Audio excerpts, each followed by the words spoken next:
So today I'm going to be reading The Great Creature Choir by David Walliams and illustrated by Tony Ross. That means he drew the pictures. So let's see what this story is going to be about.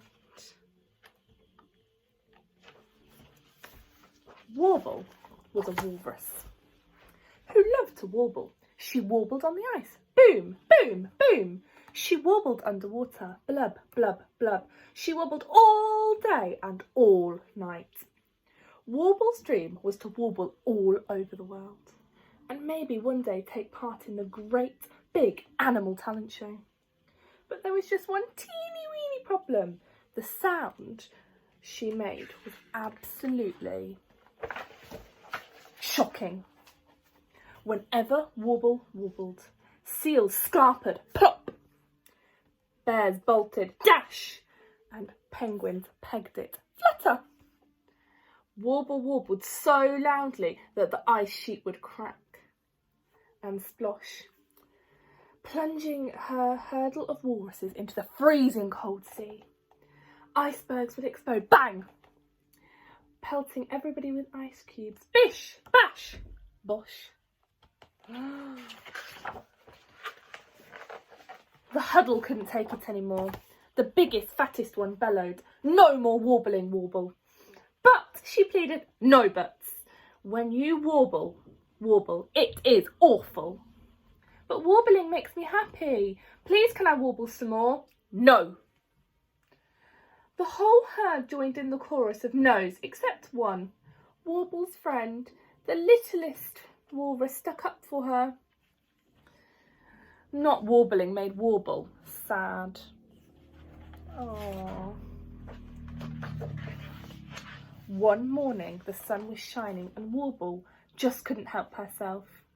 Warble warbled like never before. Boom, boom, boom. Warble warbled so loudly she caused an avalanche. Whoosh.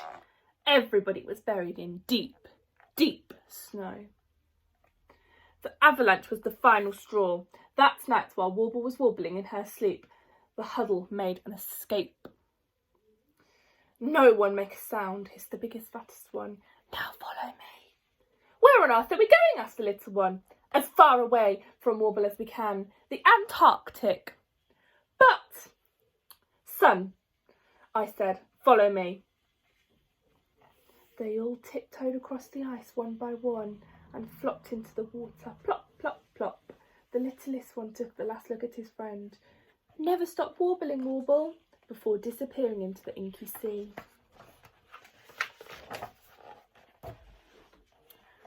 When Warble woke up the next morning, she was all alone on the ice. "Hello," she called out sorrily. "Is anybody there?" Silence. Now all she had to keep her company was Warble. So Warble warbled, boom, boom, boom. Her warble could be heard miles away by a moose. He was all alone, having been abandoned by his herd for his monstrous mooing. On hearing Warble's warble, he began to moo. Moo, moo, moo. He galloped across the ice to find her. They sang together. They sang their hearts out together. Boom, boom, moo, boom. This duet was heard by another lonely creature, a snorting snow hare. "Oh my goodness, they sound even more horrendous than me," she snorted. Snort, snort, snort. The snow hare's thunderous snorts had sent her hairs fleeing. She bounced towards the pair and joined in. Boom, moo, snort. They all sang together. They were now a trio. But not for long. Soon many creatures joined them.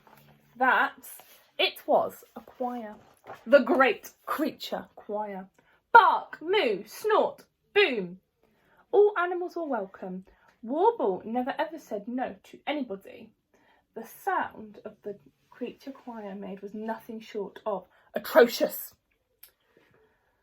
But their joy when they sang together was a thing of wonder, and the smiles on their faces could light up all of the dark. Just as Warble dreamed, her choir began performing all over the world. They sang in forests where they toppled tall trees, donk, They sang on mountain tops and triggered thunder and lightning. Kaboom! They sang in the desert, starting sandstorms. Whoosh! And still the choir grew bigger and bigger and bigger. The Great Creature Choir sang all over the world. Now Warble thought they were ready for the Great Big Animal Talent Show. This year it was happening in Antarctica. On the day the choir arrived for the competition, all the creatures became nervous. They only sang for the joy of it, not because they were the best. They knew they were the worst. They looked triumphantly as an elephant seal sang an opera, and the king penguin delighted all the animals with a selection of show tunes. Finally, it was the Great Creature Choir's turn. Warble calmed everyone's nerves by telling them, "Don't worry about being good or bad, just sing and be happy." They all nodded and began.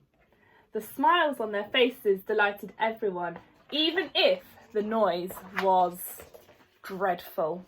So dreadful it caused a colossal wave, whoosh, which swept all of the animals off the ice. Splosh! Among those clambering back on, Warble spotted some familiar, if wet faces, in her herd of walruses. When the Great Creature Choir had finished their song, it was silence. The littlest walrus began clapping before all the walruses rose to their flippers and burst into wild applause. The whole crowd went wild. There was no question the Great Creature Choirs were the winners of the Great Big Animal Talent Show. "We've missed you all so much," Warbling Warble said the littlest one. "I'm so sorry we left you all alone," said the biggest, fattest one. A tear was welling in his eye. "Please, can we join your Great Creature Choir?" The whole huddle smiled hopefully, and all eyes turned to Warble. "Yes," she cried. Warble's favourite word was spelt out in the sky by all of the creatures.